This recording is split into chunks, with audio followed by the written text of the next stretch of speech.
Bonsoir, je vous remercie d'être là, toujours aussi nombreux et contents. Donc voilà, on continue notre cycle aujourd'hui sur le secret en abordant la question du secret médical avec Philippe Bizouarne. Enchanté Philippe, qui en fait est médecin au CHU de Nantes et aussi anesthésiste, un réanimateur et docteur en philosophie. Et donc qui par ailleurs présente un ouvrage très intéressant. Si, je ne l'ai pas encore lu, non mais il me dit ça, voilà, c'est vrai que je ne l'ai pas encore lu parce qu'il sort le 6 avril et dont le titre est le suivant. Philippe. Oui, non, c'était... Ah bah tiens, ça marche. Ah bah voilà, parce qu'on avait fait un truc, normalement on devait parler à deux. Ah, il marche plus? Ça marche plus, ça. Technicien. Attends. C'est celui-là. Si, là. C'est pas grave. Il marche pas celui-là. Ouais. Si, il marche. Celui-là, il Pour marche le pas. titre, c'est bon. Ah oui, non, c'est un petit livre de militants. Je suis membre du collectif Interhôpitaux, donc je défends depuis quelques années les hôpitaux publics. Voilà, et puis avec un certain nombre de tribunes qui ont été écrites dans les journaux nationaux et locaux, puisqu'il y a West France, tribune décrite depuis 3 ans et que j'ai rassemblée avec une préface d'André Grimaldi qui est défenseur de l'hôpital public depuis qu'il est tout petit, et puis en postface des économistes dits atterrés, donc Benjamin Coria et Fabien Orsi, donc sur le commun. Donc c'est un recueil avec des photos, parce que j'ai participé à quelques manifestations pour essayer de défendre l'hôpital public. Et puis l'accès aux soins, qui reste une complication, une difficulté. Vous savez les difficultés aux urgences de la Roche, je les connais, comme celle de Nantes. Donc voilà. Ça n'a rien à voir avec ce soir, c'est pas un secret qu'en fait je dévoile. Oui, c'est vrai. Bon, j'en profite pour faire la publicité. Voilà. Donc voilà, le secret médical. Ça sort quand? Le 6 avril. Le 6 avril. En librairie? Dans toutes les bonnes librairies. C'est déjà en pré-vente, c'est déjà en pré-vente dans les librairies, les grosses librairies. Le titre? Alors le titre. Santé publique, bien commun. Voilà. Ça, c'était pas le but de la soirée en fait. Hein. J'aurais pu faire une soirée sur le santé publique bien commun, mais c'est pas le cycle secret, donc ça non, marche pas du bien. tout. Voilà. Donc, avant de laisser la parole, Philippe, je vais juste dire que la prochaine fois, donc, parce que j'ai oublié après, on se retrouve le 13 avril, et cette fois-ci pour parler du secret dans la diplomatie avec Christian Lequel, qui est professeur en sciences politiques, voilà, toute autre chose. C'est pour que vous puissiez déjà le noter dans vos agendas. Et là, je laisse, donc on est très très contents. La dernière fois qu'on s'était vu, c'était comment dire Début du Covid. Hein. C'était la fin, voilà, c'était, tu enfin, nous avais je sais plus annoncé, ce que c'était. tu nous as annoncé le confinement en fait. C'est ça. Tu as dit, je pense Vous vous souvenez, vous étiez là? Et le lendemain, Vous avez on était raconté ça? confinés, tout à fait. Bah, Donc, on était un peu au courant des choses. Ouais. Voilà, donc mystère et Donc c'était avant les municipales? Oui, ah, mais je oui, sais c'est qu'on ça. avait parlé des municipales pendant Exact. notre dîner. Ouais. Donc je sais pas si vous avez gagné. On a perdu. On a perdu, d'accord. On Ok. Donc là, avec le 49.3, il y aura peut-être des trucs qui vont se passer. Ah, mais oui, c'est toi notre agent révolutionnaire. Ouais, exactement. Ouais. Moi, je suis un peu martien sur les bords, j'avoue. Bon, alors le secret médical. Bon, c'est pas le secret industriel. Je n'évoquerai pas le secret industriel parce que j'y pense maintenant. Je regarde la liste de tes conférences possibles. Je fais partie voilà, d'une expérimentation qui s'appelle le cœur artificiel total de Carmat. C'est un cœur total français qui est en cours d'expérimentation depuis quelques années déjà. Et donc il y a un protocole en cours en France, qui revient en France, parce qu'il était sorti de la France, et avec les industriels, donc avec ceux qui fabriquent Carmat, c'est compliqué. Donc j'ai essayé de proposer, j'ai fait des conférences sur le sujet du cœur artificiel un petit peu partout, à Nantes notamment, et avec cette fameuse difficulté de confidentialité nécessaire, quand on fait partie d'une recherche de type industriel comme celle-là, on est assigné au secret industriel également. Hein, c'est à la fois du secret des affaires, mais c'est du secret industriel. Et nous, en tant que praticiens, on est vraiment embêtés pour finalement parler de ça. Ça fait partie du secret médical dans un certain sens. Comment vont les malades quand ils sont implantés de ce cœur artificiel, par exemple. Et on est bien incapables, nous, de dévoiler ce qui se passe. Hein. Non pas parce qu'on rend anonyme le patient, on peut très bien parler du dernier cas implanté et de la manière dont ça s'est passé, mais quand on signe chez Carmat, ou je pense dans d'autres industries, c'est pas du médicament, c'est une industrie. Quand on signe un avis de confidentialité, je sais pas exactement comment ça se passe, et on peut être embêté en fait. On peut franchement être embêté, probablement poursuivi si on commence à dévoiler ce qui se passe dans l'expérimentation de ce cœur-là, qui pourtant a à voir avec vous, les citoyens. C'est quand même notre argent public. Il y a de l'argent public dans cette recherche-là. Il y a de l'argent privé également, mais il y a de l'argent public. Et c'est difficile finalement de discuter et avec vous, les citoyens, de comment un programme aussi lourd, qui coûte aussi cher, se passe, quoi. Et ça avait été dénoncé dans quelques journaux d'ailleurs. Et voilà, donc c'était le petit bout de la lorgnette du secret industriel, qui est aussi un secret médical, puisqu'on est à la fois dans ce qu'on appelle le secret médical, donc je ne dévoilerai pas le nom du dernier implanté, bien entendu, ni comment ça s'était terminé. Donc on parlera du secret médical, qui est souvent finalement relié à ce qu'on appelle le secret professionnel. On va comprendre pourquoi. Classiquement, on parle du secret médical. Avec les lois récentes, on a un certain nombre de lois que je vais forcément vous évoquer. Je ne suis pas un juriste, je tiens à le préciser, donc je ne pourrai pas faire de commentaires sur les lois qui sont très nombreuses. Le secret médical, c'est aussi une affaire générale, une affaire publique, une affaire juridique. Nous, les médecins, c'est avant tout d'abord une affaire juridique, avant d'être une affaire éthique ou une problématique humaine autour du secret, du sacré. On verra de l'intimité, par exemple. Les étymologies, je ne vais pas les faire non plus, mais le sacré, et j'imagine que vous en avez déjà beaucoup parlé, le sacré est vraiment important là-dessus. Et on verra avec le serment d'Hippocrate, d'ailleurs, qu'il va jurer au nom d'un dieu, au moment où nous, on va déclamer le serment d'Hippocrate, le conseil de l'ordre qu'on va commencer à exercer. Donc on a un serment qui est beaucoup plus petit que celui dont je vous parlerai d'ailleurs, c'est quelques phrases. Mais en tout cas, Hippocrate, quand il a écrit son serment, c'était au nom de Dieu, Junon par exemple. Et donc ce caractère sacré est bien rappelé également dans le serment d'Hippocrate, que tu as peut-être déjà rappelé. Il y a longtemps. Si les mots du secret sont peut-être pas spécifiques à la médecine, mais nous en tout cas on a affaire à des patients, une relation de soignant et soigné, on a une relation corporelle avec les patients, donc on est vraiment dans l'intime du corps du patient. Et ce mot intimité est quelque chose qui est fondamental dans cette compréhension du secret. Comment on va pouvoir rentrer dans l'intimité des maisons, en l'occurrence à l'hôpital ce n'est pas des maisons, mais en tout cas du corps du patient.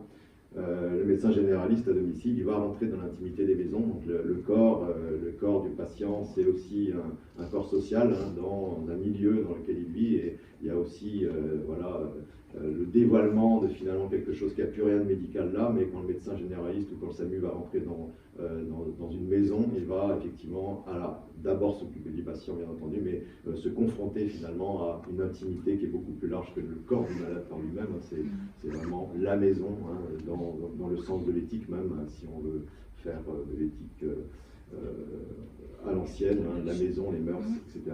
La confiance, la confidence, la confidentialité, c'est évidemment des mots qui pourraient recouper, là pour le coup, cette problématique du secret.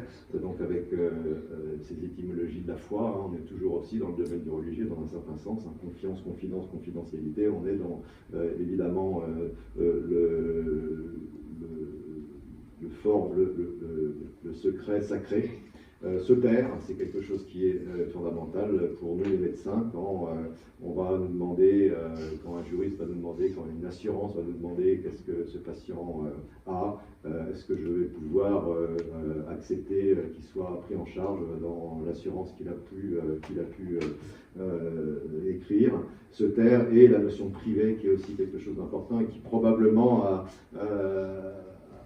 une notion qui dépasse probablement le secret médical. On n'est peut-être plus dans l'intimité, mais on est dans la vie privée. Donc ce terme de vie privée, quelque chose qui est finalement assez récent dans la dénomination du secret. Vie privée qui a son histoire, et en tout cas la notion de vie privée est très importante. Et à côté de ça, ce lever du secret, ce dévoilement, cette transparence, ce monde de la transparence, où vous allez comprendre que dans les flux d'informations qui sont de plus en plus importantes, je ne parle même pas des données Internet ou des données des big data. Cette notion de transparence va commencer à un peu bousculer cette intimité, cette vie privée, cette confiance qu'on va accorder au patient et que le patient va nous accorder. Et le grand mot, probablement, qui est, je fais un petit peu probablement le plan du topo ce soir, comment et qu'est-ce qui justifierait de lever le secret, et on va comprendre assez vite que on est rentré probablement dans un paradigme de la sécurité, hein, l'information va circuler au nom d'une sécurité particulière, hein, on parle aux infections, on parle du virus, mais aussi on parle des malades psychiatriques, hein, qui sont pointés du doigt actuellement. Donc une sorte de sécurité dite sociale, mais pas la sécurité sociale, mais en tout cas dans ce sens-là. Probablement que ces justifications de sécurité vont briser un petit peu ce que nous on a construit autour du secret médical, avec cette notion de public et de rendre publiques les informations qui ont trait à des patients pour des raisons de sécurité publique. Là, c'est une mise en scène assez classique.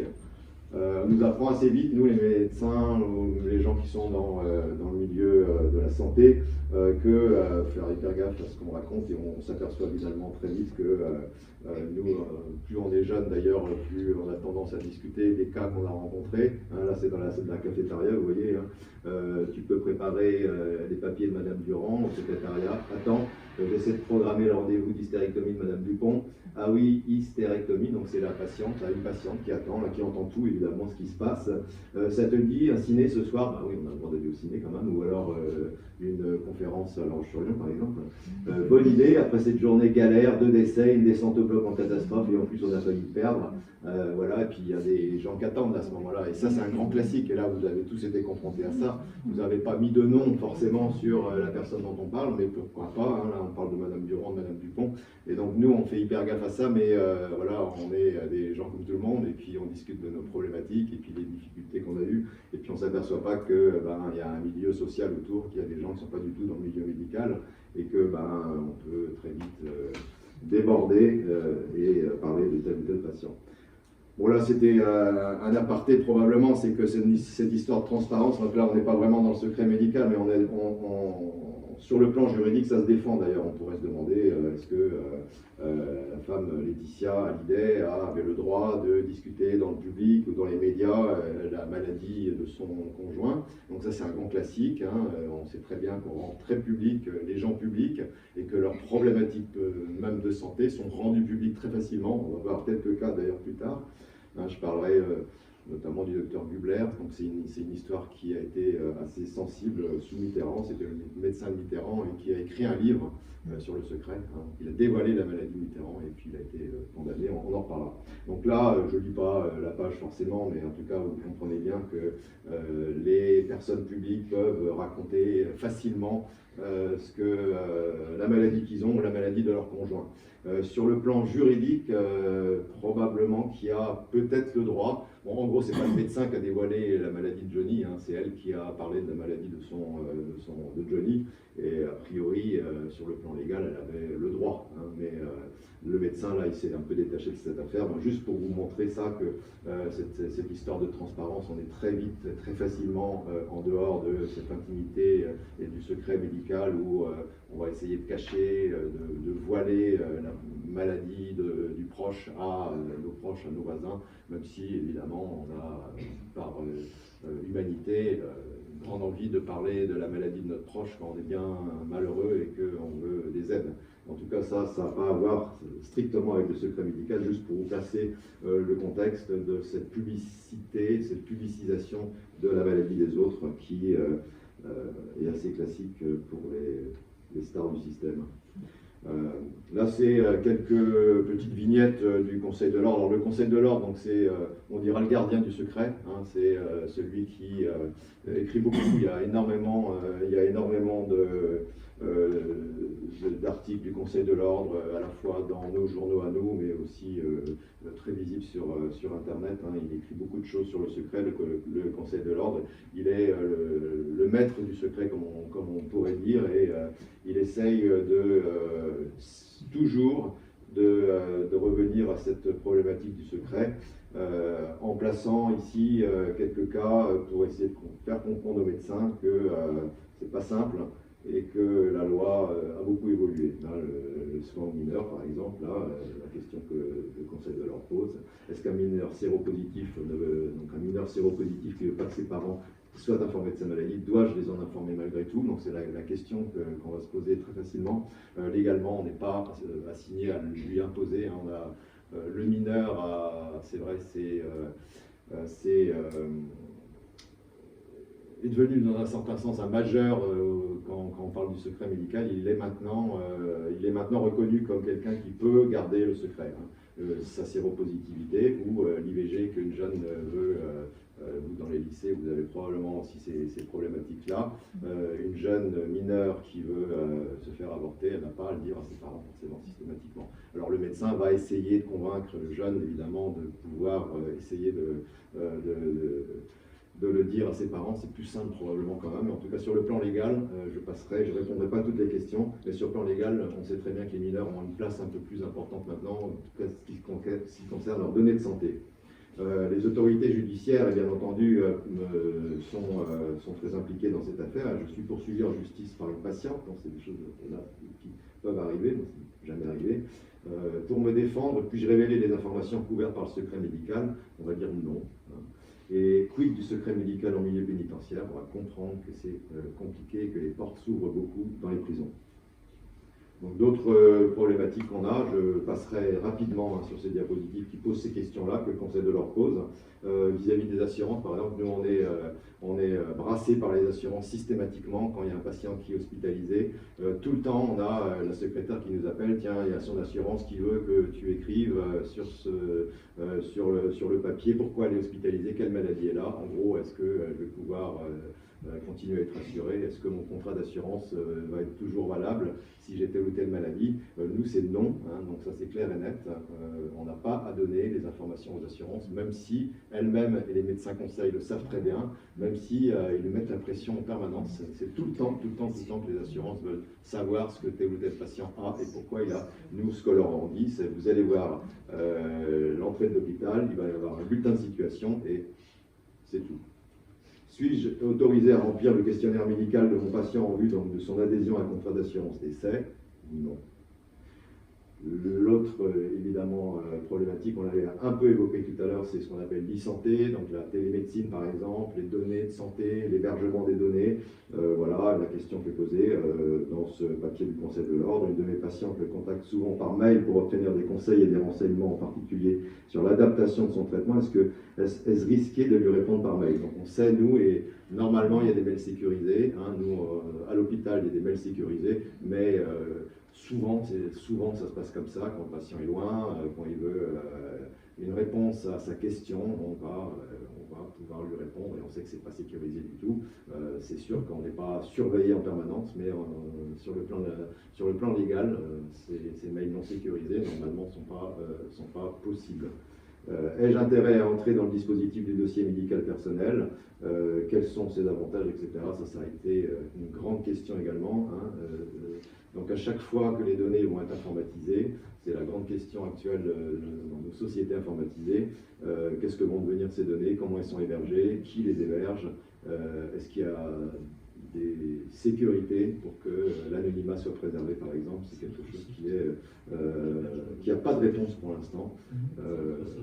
Faites très attention. L'hébergement, il y a des sites d'hébergement actuellement plutôt nationaux.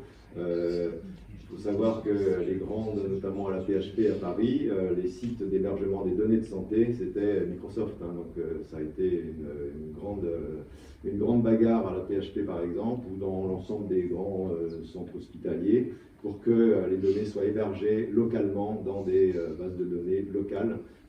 Ce qui va poser des problèmes techniques d'ailleurs, parce que Microsoft il est beaucoup plus puissant que nous pour héberger toutes ces données-là. Doctolib par exemple, c'est un vrai problème aussi. Doctolib, on ne sait pas ce que deviennent les données et il y a une sorte d'opacité sur comment Doctolib va gérer, et on sait très bien qu'il prend une place majeure. Il y a 2 ans et demi, c'était pas encore terrible Doctolib, maintenant c'est tout le temps. Nous, les secrétariats ne prennent plus les rendez-vous. Les patients à l'hôpital prennent des rendez-vous par Doctolib. Pour les vaccinations Covid, je m'en souviens très bien, donc on revient au Covid, désolé, pour que nous on se fasse vacciner, alors que le service de médecine du travail était à peu près à 250 mètres de mon bureau, on passait par Doctolib pour prendre le rendez-vous. C'est un truc de débile, quoi. Voilà. C'est une plateforme hyper facile, certes, mais il n'y a plus de secrétaire, donc ça va poser des problèmes évidemment. Autrement plus importants que le secret probablement, mais okay. C'est des problèmes financiers. Oui, alors ils augmentent manifestement ils augmentent ouais, mais ils augmentent leurs coûts. Doctolib augmente ses coûts là. Il faut que l'hôpital ou la clinique le paye. Et là, ça commence à augmenter un petit peu. Donc, ils sont pointés du doigt parce que la situation de monopole va aussi poser problème. Mais ils sont hyper puissants. Hein. Il y a des ingénieurs. McKinsey, c'est ça. Comment? C'est McKinsey. C'est McKinsey, ouais. Bon, voilà, les autres acteurs de santé, le secret est-il réputé partagé avec les assistantes sociales d'un hôpital? On va comprendre qu'en fait, le partage des informations, c'est l'un des nœuds de la réflexion sur le secret et sur son ouverture, c'est le partage de l'information. Les lois sont passées très récemment sur la possibilité de partager les informations à l'intérieur d'un service, que ce soit les soignants qui vont s'occuper du patient, mais aussi dans tout le médico-social. Donc le partage de l'information, normalement avec des professionnels qui s'occupent du patient dont on parle, mais on sent que plus les informations sont demandées, plus elles sont disponibles, plus elles sont nécessaires pour finalement le bon soin au patient, plus elles vont circuler, plus le risque de levée du secret va être important. On peut, je ne prends pas l'option aujourd'hui de dire le secret, on le sauvegarde, c'est nécessaire, pourquoi il faut continuer à le préserver. On peut en discuter, j'en reparlerai forcément. Il est probablement nécessaire pour maintenir la confiance qu'il y a entre le soignant et le soigné. C'est certain que si on va voir un médecin vous allez voir une petite photo tout à l'heure, un médecin qui évidemment va profiter de la visite d'un patient et puis va en parler dans un réseau social par exemple, on sent bien que c'est quelque chose qui n'est pas compréhensible et qui est non éthique. Voilà, c'est par exemple là, vous voyez cette petite photo, j'ai publié un très bel article sur vous sur mon blog, vous me direz ce que vous en pensez, donc là on n'est plus du tout ça, mais pourquoi pas, ça peut évidemment se passer. On va essayer de ne pas le faire. De l'obligation morale à l'obligation légale. Le secret, c'est un truc ancien. On a compris que c'était un truc ancien, à l'ancienne. Et sur le plan médical, c'est un truc très ancien, et le serment d'Hippocrate est la référence obligée, même si on va comprendre que cette notion de secret des malades est plus ancienne qu'Hippocrate probablement d'ailleurs. On a un peu de mal à mettre des dates, hein, ça c'est sûr. Je jure par Apollon, donc c'était pas Junon, c'était Apollon, donc voilà, on était dans le secret, dans le sacré, dans l'éthique. Voilà, je mettrai mon maître de médecine au même rang que le docteur de mes jours, je dirigerai le régime des malades, je m'abstiendrai de tout mal et de toute injustice, ça c'est le minimum qu'on peut faire, le primum de Neckeret. Là c'est ce paragraphe-là qui est important pour nous ce soir. Dans quelques maisons que je rentre, j'y rentrerai pour l'utilité des malades, me préservant de tous méfaits volontaires, etc. Quoi que je vois ou entende dans la société pendant les traductions, je passe sur la traduction, c'est pas du grec d'ailleurs, Hippocrate, le serment d'Hippocrate, c'est pas en grec, hein, c'est en araméen, ou je crois, un truc comme ça, tu dis oui toi, mais ouais, c'est pas en grec, hein. Oui, c'est sûr que c'est pas en grec. Donc la société, je pense que ça n'existait pas ce mot-là, quoi que je vois ou entende dans la société pendant ou même hors de l'exercice de ma profession, je tairai ce qui n'a jamais besoin d'être divulgué, regardant la discrétion comme un devoir en pareil cas. Ce serment d'Hippocrate, donc, que nous, on continue d'assonner au Conseil de l'Ordre, sans le lire et sans le comprendre. On n'a pas beaucoup de cours sur l'histoire de la médecine et sur le serment d'Hippocrate, d'ailleurs, pendant toutes nos études de médecine, curieusement. Hippocrate, on ne connaît pas du tout, alors que c'est a priori une référence. Mais moi, quand j'ai fait médecine, il n'y avait pas d'histoire de médecine, et Hippocrate, je l'ai découvert bien après. Bon, en tout cas, voilà, cette histoire de se taire, taire ce qui n'a pas besoin d'être divulgué. On va essayer de comprendre. Donc c'est un grand classique, Hippocrate serait l'inventeur du secret médical, probablement quand même. En tout cas, il le pose comme une obligation morale. Il va au-delà de son caractère sacré. Hein. Vous avez vu que quand on parle d'Apollon, mais le sens éthique dans ce serment est très valorisé, ça c'est sûr. Ce secret vaut pour probablement toute conduite personnelle. Donc Hippocrate se place quand même dans la société de l'époque où la règle générale valait pour toute conduite personnelle, et donc ce secret n'est pas spécifiquement médical, il se place déjà dans une réflexion de taire et de préserver ce qui est important pour l'intimité de chacun, même si l'intimité est quelque chose peut-être probablement plus nouveau quand même pour nous. En tout cas, ce serment se place dans une règle générale, donc il n'a pas inventé le secret médical dans un sens, c'est-à-dire que le secret était déjà quelque chose d'important dans son monde, et sa sanction pour le coup est vue comme une simple réprobation morale, donc on n'est pas du tout dans du droit, là on n'est pas dans du juridique, on est dans l'obligation morale, hein, de taire ce qu'on entend. Avant Hippocrate d'ailleurs, on soupçonne qu'il y a quelques références à ce secret-là, pas du côté médical pour le coup, mais pour juste montrer que le secret est quelque chose ce sacré est quelque chose d'important. Et dans la Bible, par exemple, les proverbes de Salomon parlent de cette façon-là. Là, par exemple, avec ton prochain vit de ta querelle, mais sans révéler le secret d'autrui, de crainte qu'en l'entendant, on ne te bafoue, que tu n'y perdes ta réputation. Donc on sort du médical là, mais juste pour montrer que cette notion de secret s'inscrit dans une règle en société, de bien faire en société, de reconnaître l'autre dans sa capacité à garder des choses intimes en lui. Donc quelque chose qui parcourt toute cette période-là. Il n'y a pas de démonstration depuis Hippocrate d'une obligation stricte du secret pour des siècles, en médecine en tout cas.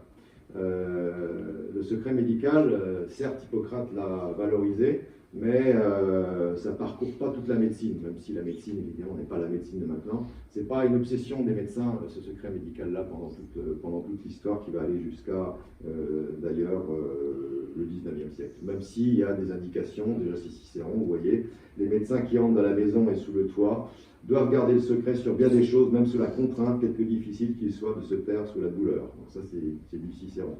Donc un petit peu plus tardif, évidemment, qu'Hippocrate. Et puis on va beaucoup plus loin encore, on va au Moyen-Âge, au bas Moyen-Âge, dans les écoles de médecine. Montpellier, c'est la première école de médecine française, Bologne étant la première en Europe. Et là, dans l'école de médecine de Montpellier, il y a déjà des thèses de médecine à cette époque-là. On insère le serment d'Hippocrate dans les thèses de médecine, même si dans la pratique quotidienne, ce n'est pas quelque chose d'une obligation morale stricte. En tout cas, ça reste quelque chose d'une référence, ce serment d'Hippocrate, ce secret autour de ce qu'on va pouvoir voir auprès du patient.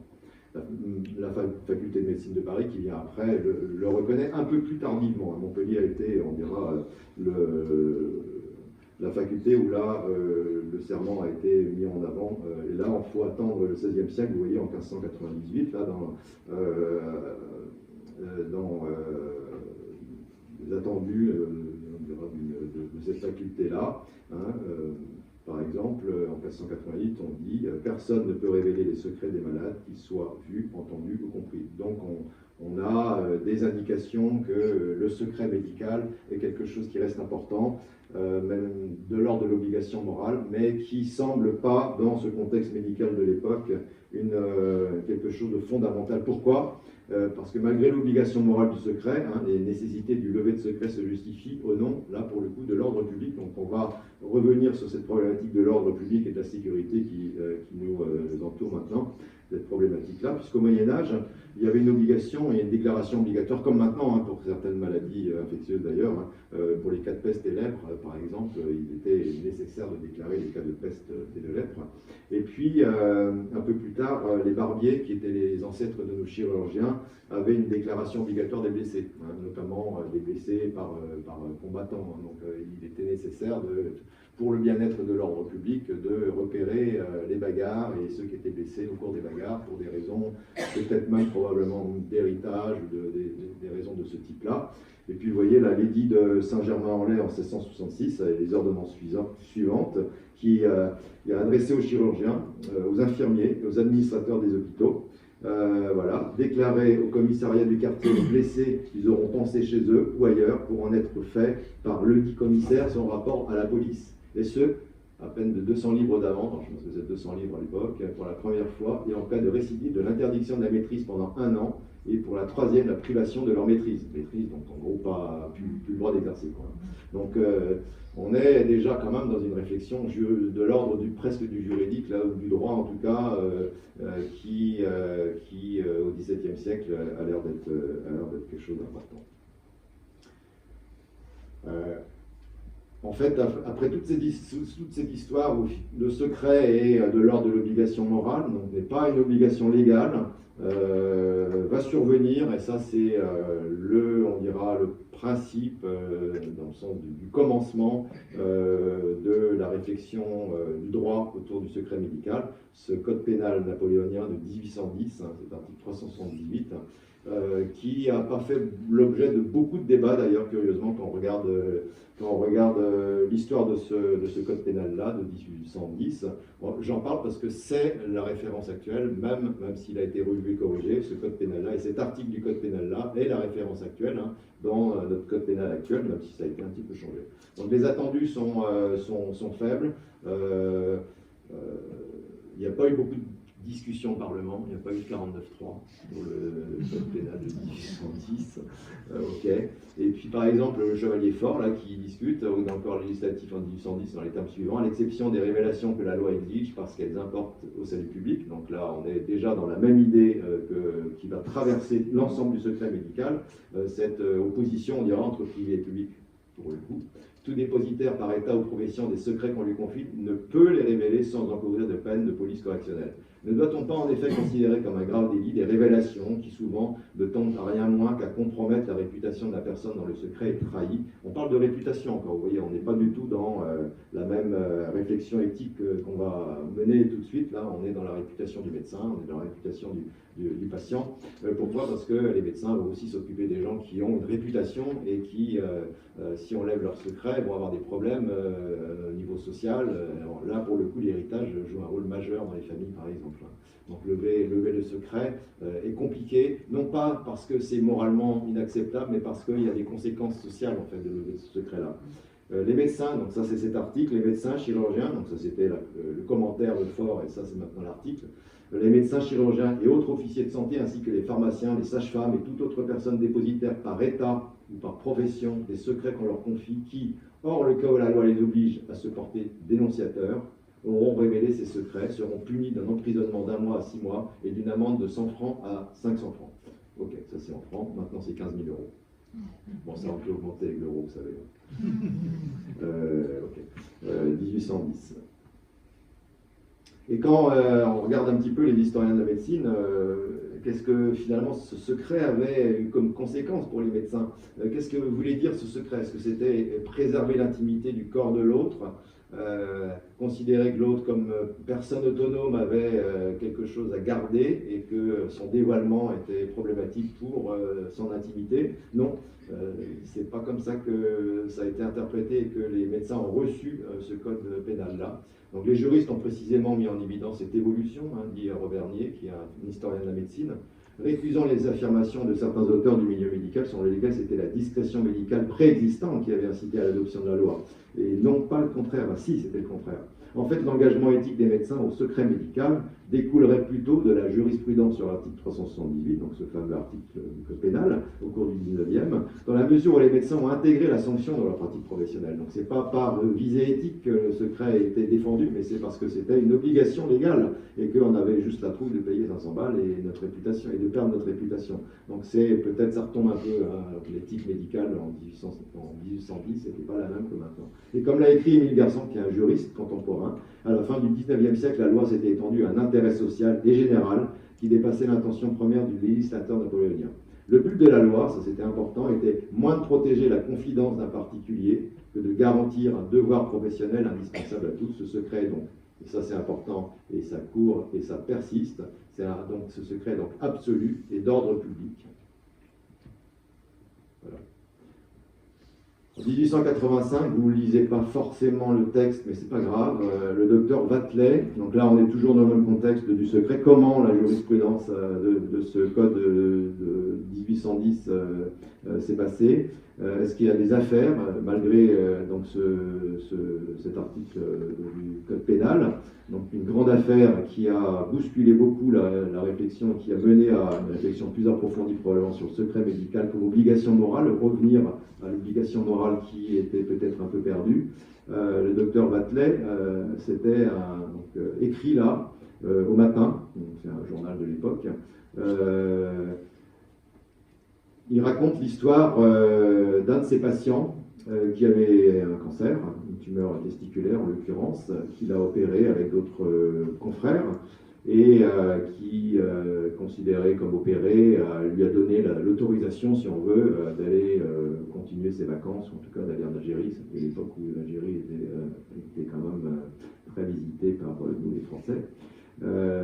Et puis, ça se passe pas très bien. Il meurt. Et on accuse finalement les médecins d'avoir laissé partir ce monsieur. Finalement, la médecine n'a pas fait son job. C'était pas normal d'avoir laissé partir ce monsieur et que sa mort était quelque chose qui aurait pu être prévenu. Donc lui, il défend Batley en écrivant dans un journal et en écrivant toute l'histoire du malade. Donc autant vous dire qu'il est hors les clous vis-à-vis du code pénal de 1810, il n'y a pas si longtemps, 70 ans avant. Il est hors les clous, mais ça a fait grand bruit cette histoire-là. Il a été poursuivi pénalement pour violation du secret. Le docteur Batley soutenait pour sa défense que les faits avaient été révélés par la presse. La Cour de cassation estima que le secret avait été divulgué puisqu'il s'agissait d'un ensemble de faits secrets par leur nature, dont il avait eu connaissance en raison de sa profession alors qu'il traitait Bastien Lepage, qui était un patient en qualité de médecin. Donc ce cas a été rapporté par un beau livre, l'un des premiers livres sur le secret médical d'un médecin, le Boardel, qui est en ligne d'ailleurs sur Internet, merci Internet pour le coup, en 1887 ce livre-là. Donc c'est l'un des livres, et donc Boardel a beaucoup commenté ce cas-là. C'était quelque chose qui n'était pas compréhensible. Le 19e est compliqué aussi parce que jusqu'à la fin du 19e et même jusqu'en 1900 par exemple, il y avait aussi, et ça c'est quelque chose qu'on va retrouver, d'autres pathologies notamment infectieuses et qui ont posé des problèmes. C'était la syphilis par exemple, qui était une grande maladie du 19e. Et il y avait une grande discussion déjà parmi les médecins et parmi les juristes. Est-ce qu'il fallait déclarer que le conjoint était syphilitique? Et donc il y a eu une discussion, la même discussion qu'on va avoir d'ailleurs pour le sida, et la même discussion qu'on va avoir pour d'autres pathologies, en tout cas pour les maladies infectieuses. Il y a eu beaucoup de discussions sur cette affaire de la syphilis au 19e, fin 19e, début du 20e. Est-ce qu'on doit admettre qu'un proche doit connaître l'état syphilitique de son conjoint ou de ses proches? Les arguments ne sont pas tout à fait les mêmes que ceux de maintenant pour notamment le sida, mais c'est une grande question. Et donc à chaque fois, vous avez compris, il y a un antagonisme entre la préservation du privé et de la vie privée et de l'intimité des patients et la nécessité de sécurité publique.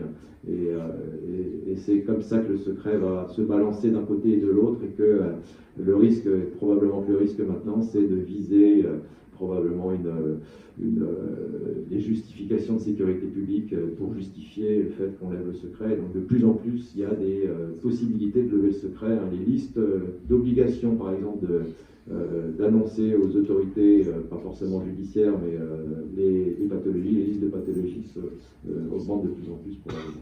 Et donc là, le deuxième cas, alors on saute un siècle là, parce qu'on va arrêter maintenant le fin du 19e, c'était pas encore les mêmes problématiques que maintenant, c'est ce fameux bouquin du Grand Secret, du docteur Gubler, qui était le médecin de Mitterrand. Donc c'est lui qui a écrit cette affaire avec Michel Bonneau. Donc le 10 mai 81, François Mitterrand est élu président. Ok, 6 mois plus tard, les examens médicaux approfondis, c'est 6 mois plus tard. Révèle le chef de l'État qu'il est atteint d'un cancer, lui laissant l'espérance de vie comprise entre 3 mois et 3 ans. Avec quelques médecins, donc François Mitterrand mettra en place une formidable machine de combat contre la maladie. Ça, c'est son 4e couverture, je le lis devant vous, afin de le sauver, mais aussi de faire en sorte que les Français n'aient pas connaissance du mal qui le mine. Commence alors l'élaboration progressive d'un secret d'État qui perdurera pendant 14 ans, soit 2 septennats.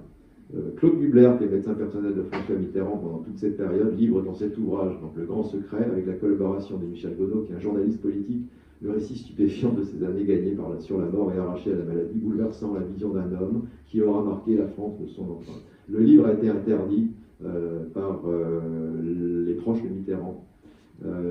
Et Gubler a eu 4 mois de prison avec sursis en 1996 pour la violation du secret, parce qu'il a raconté toute l'histoire de Mitterrand dans ce livre-là. qui est devenu un secret d'État, vous avez compris, hein, pour ça. L'interdiction a été, il y a eu un report de l'interdiction du livre par la justice européenne en 2004, du fait que finalement les données étaient devenues des données d'ordre public et que l'attendu de la justice européenne était de dire que finalement on devait préserver la liberté d'expression, qu'on sortait finalement du problème médical là. Et au final, ce livre a été publié ultérieurement, non pas par Plomb, mais par les éditions du Rocher. Donc vous pouvez le retrouver, ce bouquin-là, Le Grand Secret, qui a été donc interdit longtemps. Par contre, le CEDH, là, le Conseil européen de défense des droits de l'homme, n'a pas rejeté l'interdiction d'exercer pour ce patient, considérant que c'était le Conseil de l'ordre et la juridiction locale, on dira, qui réglait ce problème-là, et que lui n'était pas habilité à corriger, et en tout cas à dépasser la décision qui avait été prise du Conseil de l'ordre de le radier, radier complètement du Conseil de l'ordre.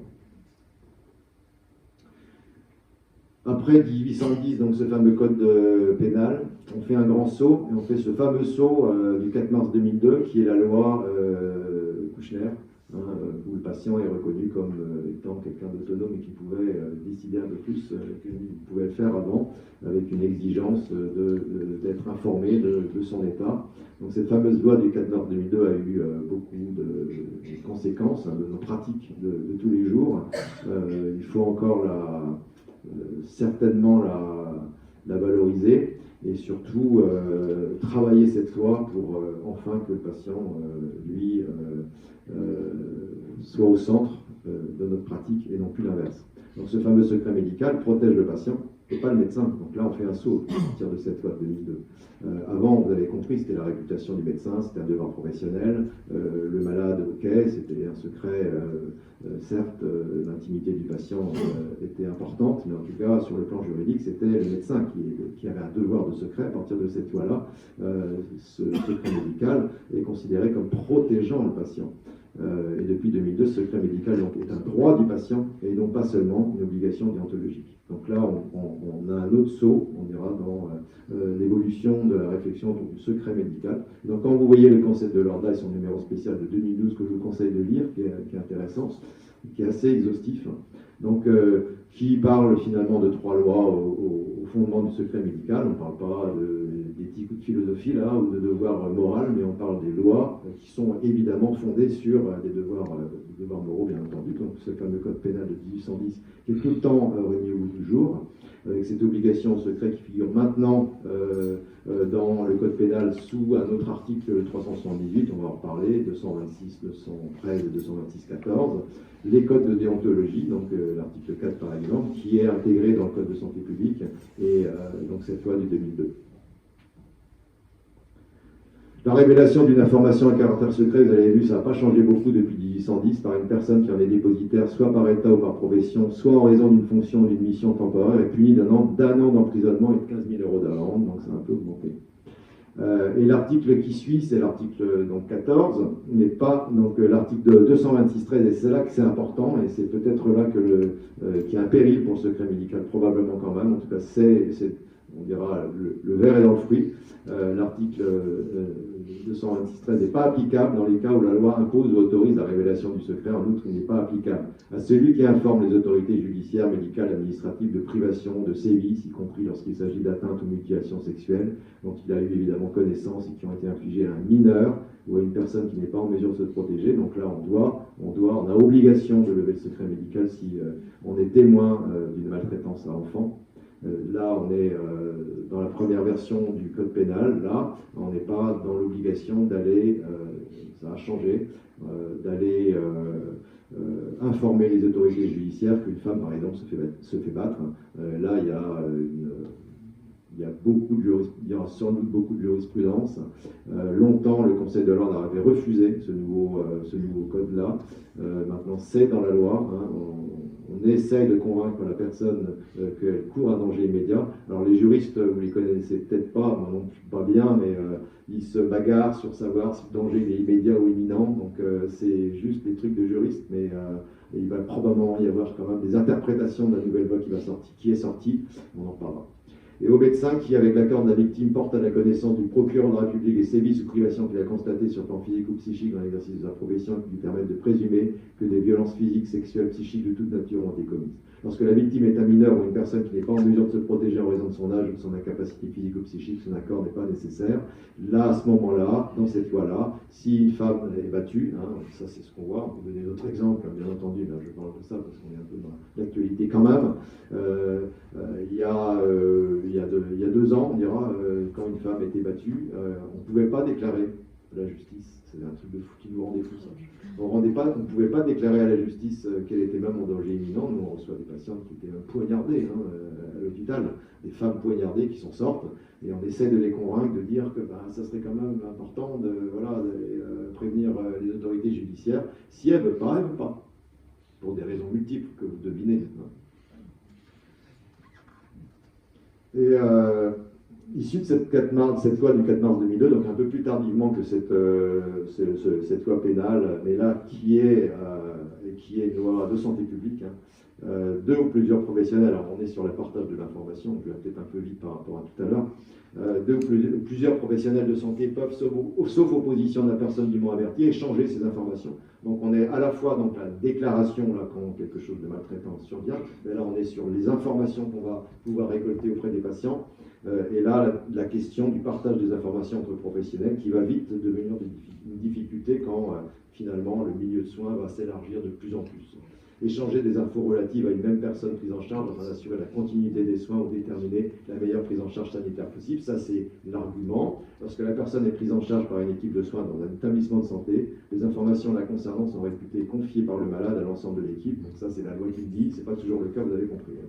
C'est pas le malade qui va confier telle ou telle information. Il y a le dossier médical du malade dans un hôpital entre professionnels. Ce dossier circule bien entendu, ce qui paraît à peu près normal. On ne va pas se prendre la tête avec cette circulation des informations. Mais attention, ces informations peuvent dépasser quand même l'entendement. Et parfois, certains patients, d'ailleurs, quand on ouvre un dossier médical, préviennent la direction. On a un petit bandeau rouge, nous, sur le logiciel qu'on a au CHU de Nantes, par exemple. Confidentialité. Donc, le niveau de confidentialité est noté. Et quand le niveau de confidentialité est élevé, on pourra, nous, regarder le dossier du patient si on est praticien de ce patient-là. Mais si une infirmière d'un service ou une aide-soignante d'un service ou un médecin d'un service qui ne prend pas en charge le patient, a priori, on ne pourra pas regarder le dossier médical. Je n'ai pas vérifié. Et puis, cette fameux article 4 du Code de déontologie, qui ont été intégrés dans le Code de santé publique, comme tous les articles du Code de déontologie d'ailleurs, qui revient finalement à ce serment d'Hippocrate là. On rappelle toujours que le secret professionnel institué dans l'intérêt des patients s'impose à tout médecin dans les conditions établies par la loi. Le secret couvre tout ce qui est venu à la connaissance du médecin dans l'exercice de sa profession, c'est-à-dire non seulement ce qui lui a été confié, mais aussi ce qu'il a vu, entendu ou compris. On peut interpréter tout ça, bien sûr. Ça, c'est la loi. Et puis, pour finir avec, on dira, l'aspect un peu formel du secret médical, on va essayer de comprendre peut-être un peu plus qu'est-ce que ça voudrait dire pour nous, dans notre société, le maintien de ce secret médical-là. Ce principe, pour le Conseil de l'ordre, c'est le maître, comme j'ai dit tout à l'heure, le gardien du secret médical, principe non négociable, une obligation déontologique certes, mais une obligation légale non négociable. Et donc on va voir d'ailleurs, dans la période... J'avance un peu. Dans la période du sida, il y a eu beaucoup de réflexions sur ce secret médical-là. Et d'ailleurs, quand on lit ce qui s'est passé au niveau des échanges d'informations, de la séropositivité qui doit être éventuellement dévoilée aux proches ou au milieu, finalement, les arguments sur le coronavirus, sur le Covid, sur la traçabilité des données, finalement, c'est les mêmes que ceux qu'on a décrits au moment de l'épidémie du sida. C'est comme d'habitude en médecine ou même dans l'histoire de l'homme, souvent les choses se répètent et c'est plutôt pas mal d'aller regarder ce qui s'est déjà écrit pour essayer de comprendre ce qui se passe maintenant. Et là, ce qui est rappelé de façon fondamentale, on l'a déjà rappelé tout à l'heure, ce secret est une garantie, la garantie d'une relation de confiance, et c'est la justification, on dira, éthique de ce secret médical-là, cette fameuse relation de confiance qui peut être également réexpliquée, explicitée, de quelle confiance on va parler, Est-ce que le patient est encore capable, lui, d'accepter telle information? Est-ce qu'on lui dévoile quelque chose? On va comprendre tout à l'heure que le mensonge en médecine, qui serait le combien? 10 minutes? Ah, oui. Les dérogations sont nombreuses et variées. Je passerai. Le secret médical est-il en péril en 10 minutes? Ok. Le secret médical, donc il y a un certain nombre de textes, notamment en psychiatrie, sur ce secret médical, et en particulier en prison. Insidieusement, le secret médical est attaqué en Europe, représentant une valeur dépassée dans un monde pusillanime, ça c'est un psychiatre qui parle, qui s'opposerait au principe de la transparence et aux exigences sécuritaires, nouveaux étalons du bien public sous prétexte d'optimisation des prestations rendues à l'usager et de son bien. Ok. Je passerai ce joli cas clinique. Quelles seraient, en 3 diapositives, les dimensions de l'obligation du secret? Évidemment, on a compris que c'est une protection de la personne qui se confie, qui s'expose. L'obligation du secret, c'est assurer à la personne qui se confie que le professionnel ne fera pas un usage abusif de ce qui lui est confié en dehors du cadre de la confession. Question, comment s'assurer que les informations que donne la personne ne seront pas utilisées abusivement, tout en levant un peu la barrière du secret? On a vu les dérogations au secret. Le fondement d'un espace de juridiction propre à une profession ou une institution. Le secret serait à considérer comme le fondement d'un espace de juridiction propre à une profession ou une institution. Le secret professionnel, là je parle plus de médical mais professionnel, est la ligne de partage qui sépare ces institutions, un hôpital, une clinique, un service, et constitue un système de savoir-pouvoir clos. Donc mon collègue Olivier Doron est plutôt foucaldien, donc il va parler avec des mots de Foucault, qu'on peut critiquer, les constituent en système de savoir-pouvoir clos, opaque à l'extérieur, se régulant selon leurs propres normes. On est dans un milieu. Le secret se passe dans une institution, dans une maison, dans un hôpital, dans un service, dans une chambre. Donc c'est ce côté très institutionnel, réglé par des normes professionnelles, et ce secret s'inscrit dans cet espace-là, fermé. Question posée, quel lien à risque entre le paternalisme de ceux qui savent et les abus potentiels d'autorité? Et puis l'ouverture de l'institution à d'autres disciplines, notamment en psychiatrie, le travail social, les réseaux d'acteurs, où là on sent bien que les informations circulent de plus en plus largement en dehors du milieu médical, en dehors du milieu de la santé, notamment dans le milieu judiciaire. Donc la psychiatrie est probablement une vraie problématique au niveau du secret médical dans ce partage des informations. Les dimensions, les autres dimensions de l'obligation du secret, c'est un certain dire vrai. Alors là, on retourne finalement dans les origines religieuses de ce fameux dire vrai du secret de la confession. Donc, on dit ce qu'on a sur le cœur, mais ça ne va pas sortir du confessionnal. On est vraiment dans la même problématique, de la même réflexion, de cette obligation absolue de secret qui est subordonnée à et fondée sur une exigence absolue de vérité. Si le malade dit rien du tout, il n'y a pas de secret, on n'ira rien à dévoiler. Le malade est considéré comme quelqu'un qui va pouvoir, dans le cadre du secret, pouvoir se dévoiler à quelqu'un dont il aura confiance ou pas. La portée, c'est l'intérêt social d'un dire vrai qui n'est pas transparent aux autres. Et toujours Émile Garçon, le secret professionnel est uniquement pour base un intérêt social. La loi punit sa violation parce que l'intérêt général l'exige. Le bon fonctionnement de la société veut que le malade trouve un médecin, le plaideur, un défenseur, le catholique, un confesseur. Mais ni le médecin, ni l'avocat, ni le prêtre ne pourraient accomplir leur mission si les confidences qui leur sont faites étaient assurées d'un secret inviolable. Ok. Je ne parlerai pas du mensonge. Pour le coup, c'est le contraire, c'est-à-dire que le médecin ne dit rien, ou le médecin ment. Donc ça serait une perversion du secret dans un certain sens. C'est-à-dire qu'il ne dit rien à son malade, donc c'est lui qui est le dépositaire d'un certain secret. Et donc cette histoire de confiance, c'est dans tous les deux sens, bien entendu. Et donc il y a eu un beau travail sur le mensonge. À partir de quand le secret pose problème? À supposer avec Foucault que le secret s'inscrit dans un régime de gouvernement disciplinaire, pas comme discipline, on peut l'entendre, mais comme une discipline, la médecine par exemple, là où le sujet s'en remet à un professionnel à l'intérieur d'un système fermé, la discipline, l'institution. Et pour le coup, la volonté sociale de sécurité, qu'on a compris, conduirait à un autre régime, un régime de sécurité, justifiant pour le coup un partage des informations. Le secret professionnel devient un véritable problème dans un dispositif assez différent qui pose comme son urgence la prévention des risques, le dépistage au plus tôt et dans l'ensemble de la population des menaces émergentes. Et la prise en charge échelonnée en dehors des simples institutions, des vulnérabilités, la protection le plus tôt possible des populations dites à risque. Exemple de la maladie mentale, des épidémies virales, des violences.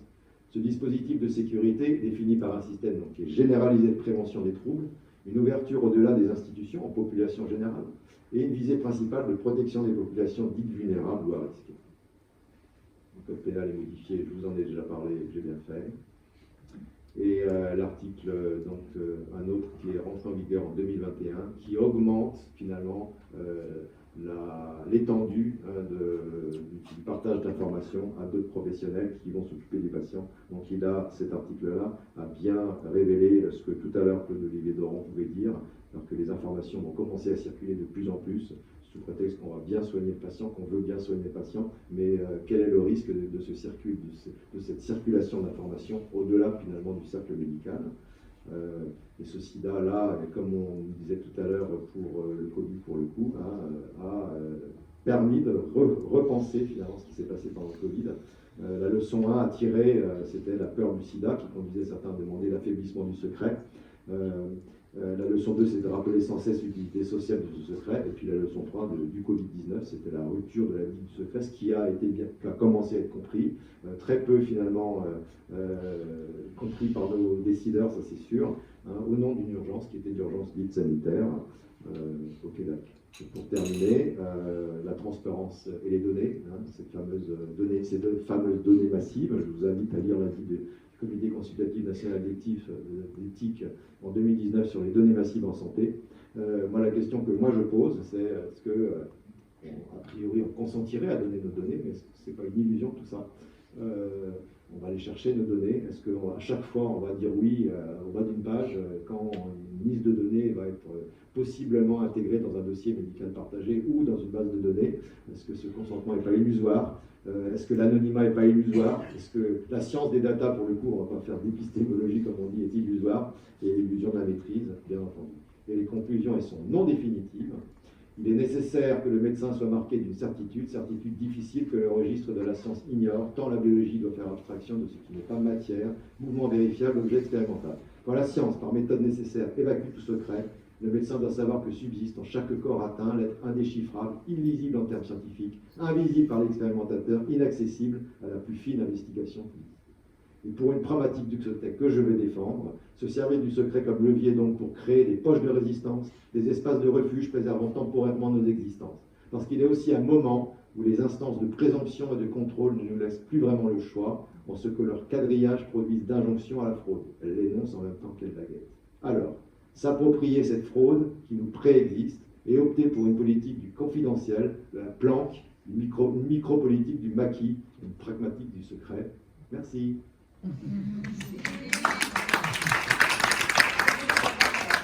Un beau livre qui résume, voilà. Il y a beaucoup de livres sur le secret, mais le secret médical, vie et mort d'Anne Descu, à lire et à relire.